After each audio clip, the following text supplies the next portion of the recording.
Good morning, OCF. Good morning to the rest of my viewers out there. This is Pastor Philomena. I would like to share with you guys this morning about letting your joy overflow.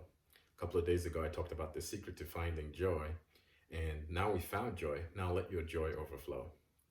I'm going to tell you what the Lord told me a couple of days ago.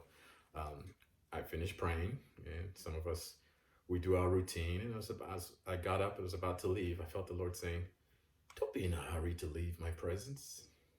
Remain here until your joy overflows." The book of Ecclesiastes tells us, in Ecclesiastes 8, verse 3 says, "Do not be in a hurry to leave the king's presence." Do you realize what the Lord has in store for us daily? God wants to bless us. In fact, Psalms 23, verse 5 says, "He anoints my head with oil, and my cup overflows."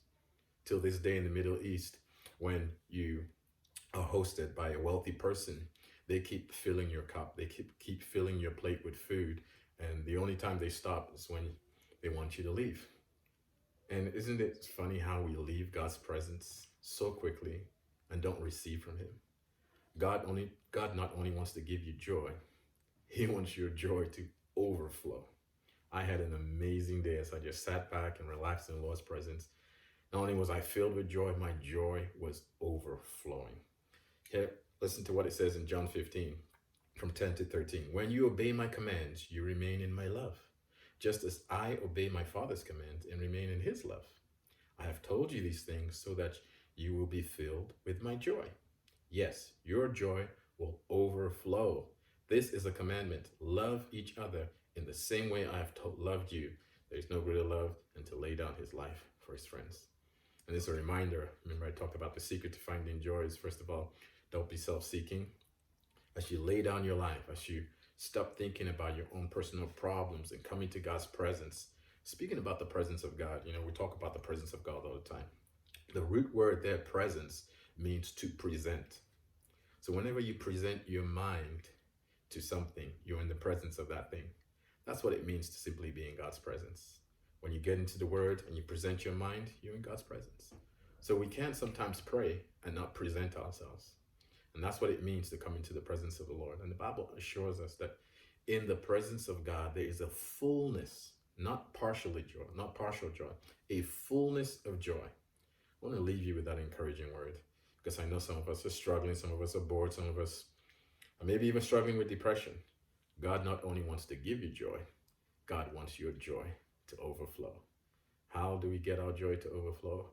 By remaining in his presence, keeping our mind stayed on him. Isaiah 26, verse 3. "I will keep you in perfect peace, he whose mind is stayed on me." Present your mind to the Lord. You can present your mind to the Lord and you begin to experience God's presence, even in the most mundane places. A couple of days ago, I was working in the house and the presence of God just came down, and I just felt God's joy doing something very practical. And usually when we start our day with God and our cup is overflowing, we carry the presence of God throughout that day. It's amazing. Yesterday, I went on a long bike ride. I rode with 8 amazing people, and boy, this guy who's a professional rider, he took us from here to Idaho to Walla Walla, and I left the house 9:30 and I came back 6 o'clock. Anyways, there was this moment, and don't share this with my wife, okay, because it might scare her. There was this moment where I took my mind off the road and I literally veered off the road into a gravel ditch. But guess what? I was listening to some sermons, listening to praise and worship while I was riding. And literally, as soon as I veered off, the presence of God came so strongly upon me. He gave me such sound mind. I had just a peace and overwhelm. I was able to navigate myself, fly out of the ditch and back onto the road. And it became an amazing testimony. In fact, one of the writers says that from behind, it says it looked like if a helpline just came straight from heaven and just helped me. That's what happens when you have joy in the Lord. That's what happens when you have peace, soundness. 2 Timothy 1:7 says he has not given us a spirit of fear, but of love, power, and sound mind. That sound mind saved my life yesterday. In the midst of crisis, an overwhelming peace came, an assurance, and I steadied that motorcycle, and I navigated through gravel, pumped up that tire, did a wheelie out of the ditch. It was God's supernatural presence upon me, so confident. As soon as I got back to the road, I just gave them a thumbs up, and that was it. Let your joy overflow. God bless you. Have an amazing week.